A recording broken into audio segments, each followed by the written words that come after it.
Bien, pour ce nouveau cours sur ce tigre au pastel, au crayon pastel, je vais commencer par te montrer comment observer une image pour pouvoir la reproduire.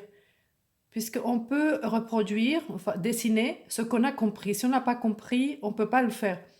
Et la plupart des gens, peut-être que tu en fais partie, euh, choisissent une photo parce qu'ils l'aiment, donc ça c'est déjà une bonne chose, mais ensuite ils prennent les couleurs et tout de suite, allez, tout de suite on commence à dessiner. Donc d'abord, il faut vraiment prendre son temps de l'observer, même de l'observer comme là on va le faire, et commencer à le dessiner 2 jours plus tard.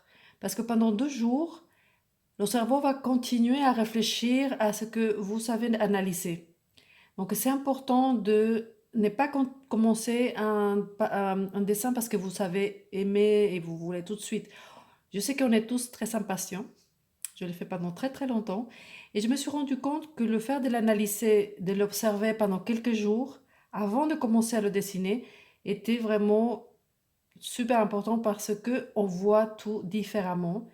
Et surtout, on s'imprègne de la photo et de l'image. Donc cette vidéo, ce ne sera pas du dessin, ce sera de l'observation.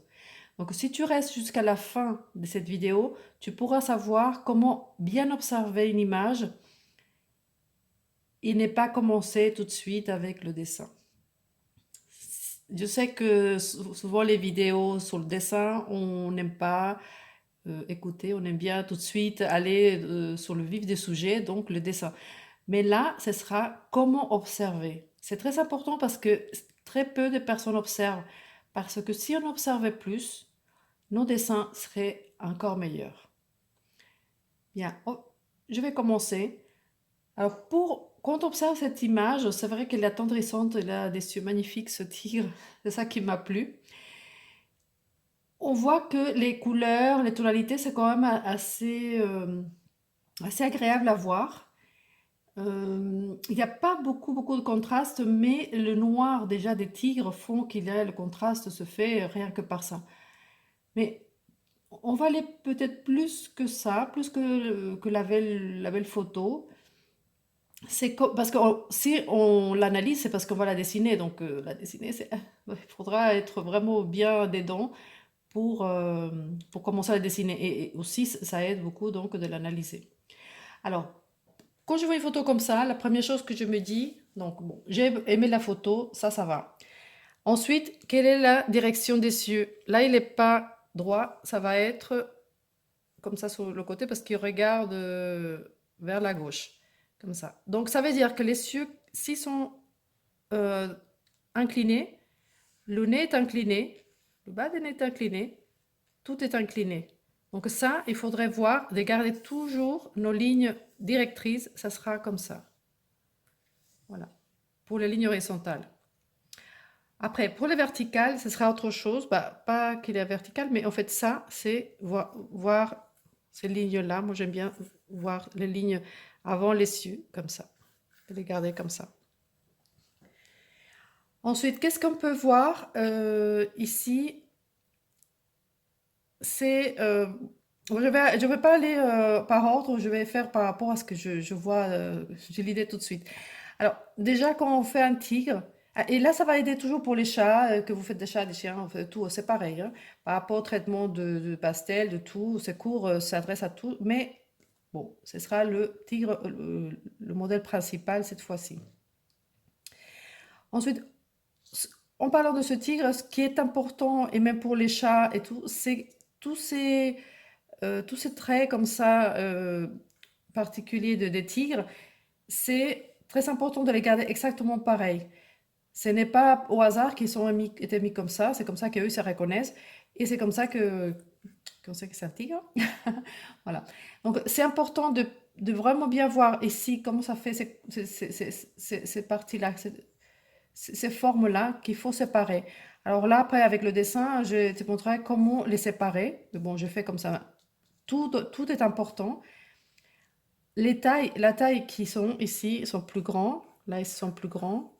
Là, ici, ils sont plus petits. Là, ils sont moyens, des très moyens. moyenne. Donc voilà, ça c'est important à voir pour un tigre. Ensuite, on peut parler peut-être là de la direction du pelage. Pour tout ce qui est les animaux, c'est super important le pelage. Mais pour comprendre le pelage, il faut comprendre aussi comment il est le crâne en fait de l'animal. Là, bon, il a les yeux. Bon, là, ici, c'est le front qui est arrondi. Là, ici, il y a un creux. Donc, la couleur ne peut pas être pareille ici, là et là, parce que là, ici, il y a un creux. Ça va descendre.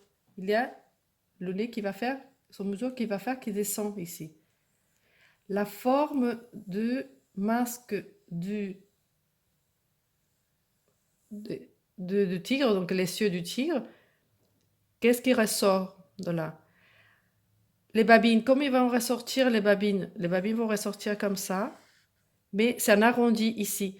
Donc c'est un arrondi là, ça descend, ça remonte, et ici, ça va descendre un petit peu, et ça remonte. Là, c'est pas tout à fait droit, ça descend, ça monte, enfin, ça va faire comme ça, un petit peu, légèrement, mais quand même, ici. Donc ici, il y a un petit creux, mais on le voit plus ici. Parce que là, par rapport à la position du tigre, là, ça va être... Donc cette partie doit être plus foncée, absolument, plus foncée. Voilà. Oui, par la direction de pelage, ça veut dire que c'est là aussi comme les chats. C'est pas aussi n'importe comment. Chaque partie, là ici, ça va aller vers la droite, vers le bas.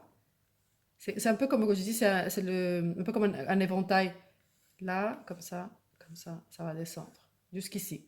Parce qu'après, là, c'est autre... bon, on va parler ici à la fin parce que ça, c'est différent par rapport à tout le reste. Donc, quand c'est petit, il faut voir exactement comment ça va se passer. Ensuite, sur les yeux, ça va aller un peu vers le haut. Après, ça va venir ici, comme ça, en arrondi. Un petit peu arrondi, un petit peu en droit. Mais c'est surtout en arrondi.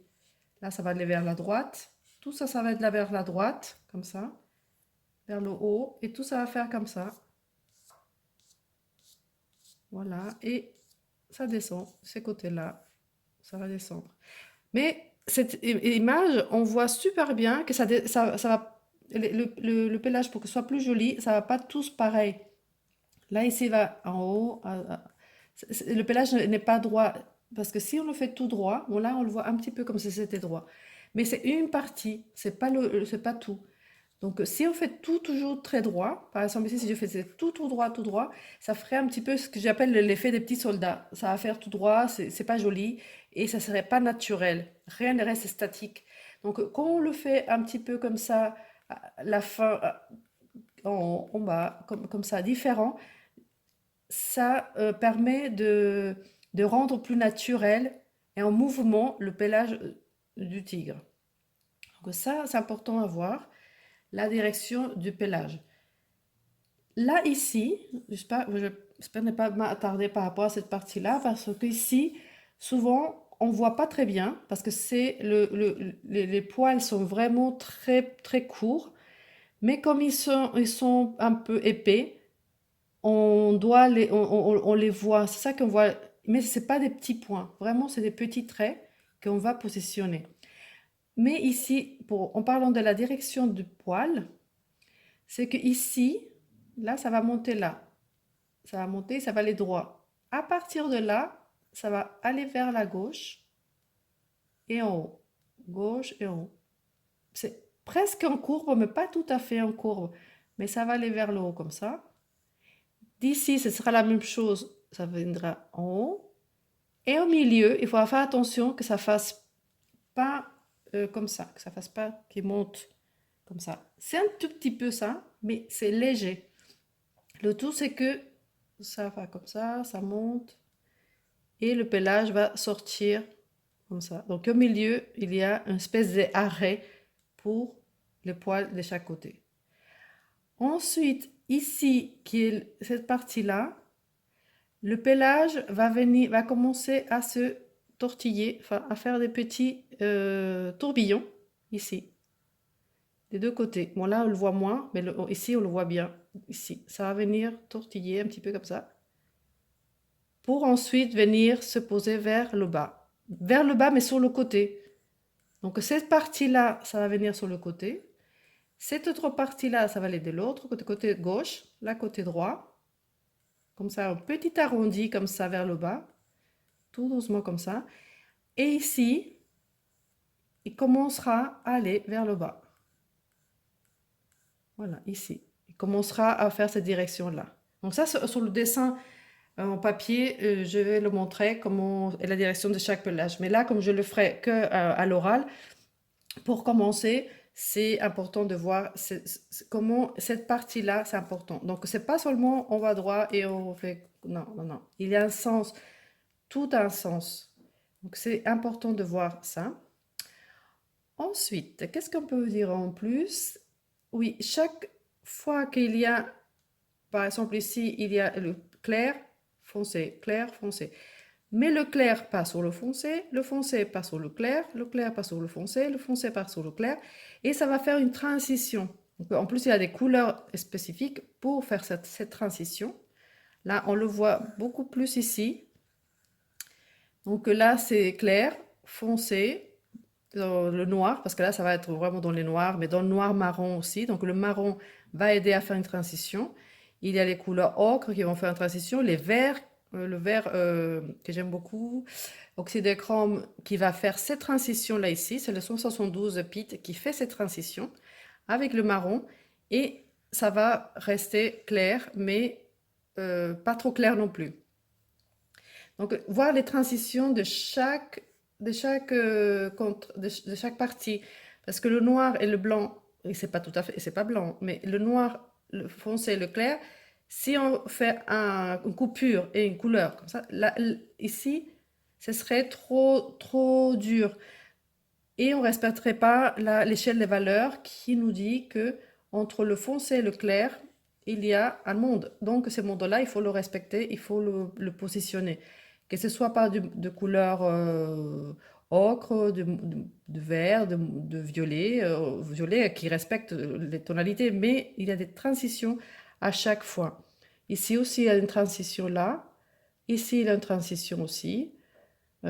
Ici, là, c'est important de voir cette transition. C'est pas noir et clair tout de suite après, parce que cette partie-là, elle est très claire, mais c'est pas noir et clair. Il y a un monde de transition ici. Donc, il faut penser toujours aux transitions, ce que j'appelle aussi les couleurs intermédiaires. Il faut toujours penser, si on a mis du très clair et ensuite du trop foncé, il y a, il y a un monde entre les deux. C'est super important de penser à ça. Le poil, pas tous dans la même direction, et il faut prendre son temps vraiment pour que ce soit différent. Pour que ce soit plus naturel, on passe d'un côté sur le clair sur le foncé sur le clair. Ça, c'est important. Qu'est-ce qu'on peut dire aussi pour observer ici? Bon, là, par exemple, le museau, il est très rose, parce que c'est un jeune tigre, mais bon, je pense que je mettrai un petit peu plus de foncé. Ça me paraît trop rose, mais bon, c'est joli aussi. Là, par exemple, il y a le pelage qui passe sur le museau, donc c'est naturel, ça se coupe pas. C'est pas trop, un petit peu ici, mais il faut pas penser que ça se coupe pas, ça c'est pas possible. Voilà. Ensuite, les moustaches, il faudrait pas non plus que ce soit trop de moustaches ou trop foncé, ou, enfin trop épais, tout ça. Il faut faire très léger, parce que l'important c'est les cieux, l'ensemble du tigre, mais pas les moustaches. Et souvent dans les dessins que je vois des personnes qui commencent, c'est que les moustaches, c'est comme s'il y avait que ça. Et c'est pas possible. On met pas beaucoup de moustaches parce que sinon ça va faire bizarre. Là, ici, exprès, j'ai pris celui-ci parce qu'on n'a pas beaucoup de moustaches trop visibles, donc ça c'est bien. Voilà. Donc ça c'est important. Par rapport ici, c'est que c'est pas. Là, on voit des petits ronds. Donc ici, mais pas là. Là, on les suggère et on va passer le pelage entre chaque, et ça, on va les suggérer. Tout ça, on les suggère. Voilà. Mais c'est droit, c'est beaucoup plus dans le droit. C'est aussi à vérifier, à voir ça. Qu'est-ce qu'on peut voir aussi? La couleur, la présence de la couleur bleue dans les cieux, ici. Je trouve que ça fait super joli. Donc, ça fait couleur complémentaire de toute façon de l'orange. Donc, ça passe. C'est une bonne chose. Donc, il y a du bleu à certains endroits. Je pense que c'est la photo, mais ça va. Ça me plaît beaucoup. Donc, ça, je vais le garder. Toutes les brillances qu'il y a. Les rayons des cieux qui sont pressants, mais pas trop. Et ça, c'est super aussi parce que, enfin, important. Parce que beaucoup, quand ils dessinent, pour les cieux, ils font blanc, trop blanc. Alors parfois ça peut être bien, mais c'est pas blanc, c'est du gris, il a des tonalités différentes, on voit ce qui se passe, on voit même le paysage qui voit le tigre. Donc on peut suggérer des choses dans les cieux et pas seulement trop mécanique. Il faut vraiment observer pour savoir comment ça se passe. Donc ça, c'est assez important. Qu'est-ce qu'on peut voir? Alors, comme ici, au niveau de la tonalité, on voit que c'est orange, mais on peut pas mettre tout orange, trop orange, parce que là, il y a d'autres tonalités, il y a le vert, le marron, les ocres, il y a des différentes tonalités qu'on peut choisir.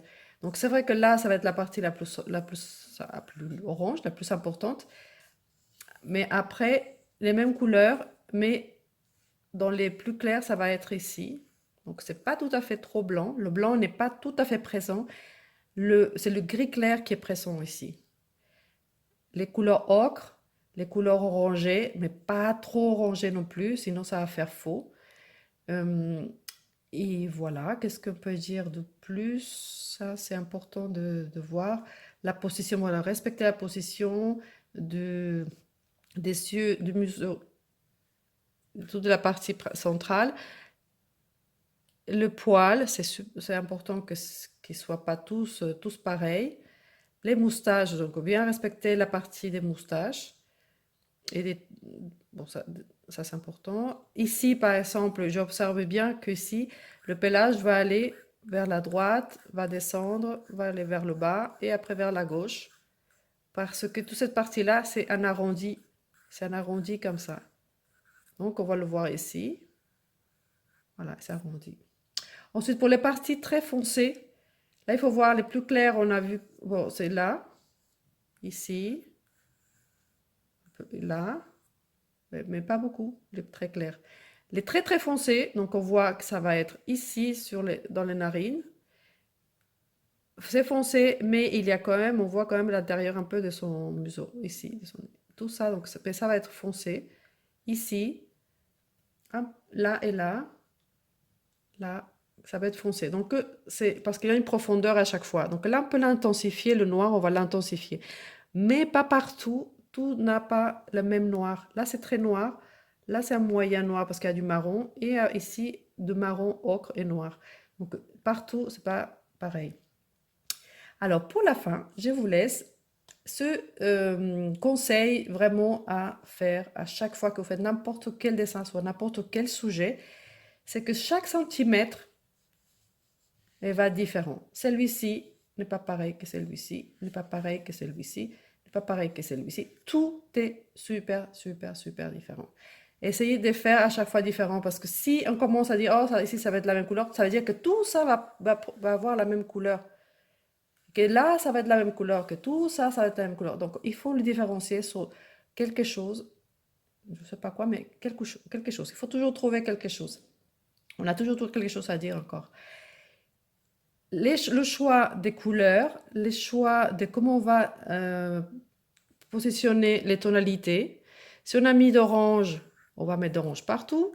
Si on a mis de jaune, on va mettre de jaune partout. Si on a mis du bleu, parce qu'on a vu le bleu ici, bah on va essayer de mettre un petit peu partout pour que l'harmonie se fasse, se crée. Si on a mis une couleur, il faut la mettre un petit peu partout pour que visible, qu'on voit l'ensemble. Sinon, le spectateur, quand il regarde votre dessin, il va se dire, je regarde là, si c'est trop clair, mais je ne regarderai pas ça parce que c'est pas important. Donc, certaines choses sont plus importantes que d'autres. Comme là, les cieux sont importants. Là, le museau ici, c'est important. Mais comme ici, les tonalités de là sont ici aussi, là. et là, et là. Ça veut dire que vous allez pouvoir harmoniser l'ensemble. Si c'est autre chose, un autre dessin, si vous avez mis beaucoup de vert à tel endroit, bah, vous essayez de mettre de vert un peu partout. Si vous avez mis un violet quelque part, bah, essayez de le mettre un peu partout, discrètement, s'il n'a pas besoin, pas lieu d'être, mais c'est important. Si je mets ici le rose, vous allez trouver qu'il n'y a que rose ici. Donc, comme il y a ici des tonalités foncées, je pense que là, un violet, ça pourrait être bien. Et le rose, je ne le ferai pas aussi rose. Ça me paraît trop rose. Donc, je vais essayer de mettre du violet pour qu'après, je puisse mettre un peu de violet à certains endroits. Là, par exemple. Le vert, c'est une couleur de transition foncé et clair que je vais trouver un peu partout. Mais on ne le verra pas trop. Ce vert-là va aider aux parties foncées pour qu'il ne soit pas marron. Parce que si on utilise le marron, bah, ça va faire trop froid. Si on met les couleurs vert sur de l'ocre, et ça va faire une couleur dorée. Et donc, c'est le doré qui est beaucoup plus joli que si on met de l'orange. Voilà. Donc, tout ça, je vais vous le montrer avec le pastel, avec les crayons. Si on peut avec un peu les bâtonnets, ou je vais essayer de mélanger les deux. Mais surtout, bah, des crayons. Là, je suis plus habituée aux crayons. Et donc, en tous les cas, si ça t'a plu, je t'invite à t'abonner à ma chaîne, à liker, à partager la vidéo et à mettre en commentaire si tu as quelque chose que tu n'as pas compris ou si tu as envie de savoir quelque chose d'autre par rapport au tigre ou au félin ou autre chose. Mais en tout cas, si on se reste concentré sur ce tigre, tu sais comment observer, sont les choses importantes qu'il faut voir pour que dans 2 jours plus tard, en observant tous les jours un petit peu et tout, tu puisses commencer à le dessiner. Donc, pour le cours, là, on va commencer par le dessin de base. Le dessin ensuite à refaire sur la feuille pastel mat, brun, on va utiliser brun. Et ensuite, avec la couleur, avec les couleurs que j'utilise souvent, les crayons, ça va être les carandages, les carbotello, les pites. Et pour les, euh, les bâtonnets, bah, je viens de commander des Rembrandt, donc je pense que ça va être des Rembrandt et des Giraud pour les tonalités à la fin. Et ensuite, eh ben, ce sera la surprise, on va voir, parce que chaque tableau, on connaît un peu à l'avance une grande partie, mais c'est toujours une aventure qu'il vaut mieux ne pas trop savoir comment va être fini pour qu'on puisse découvrir et voir d'autres choses. L'observation reste vraiment l'essentiel et le premier pas pour pouvoir faire un dessin. Merci à toi et à bientôt pour la suite.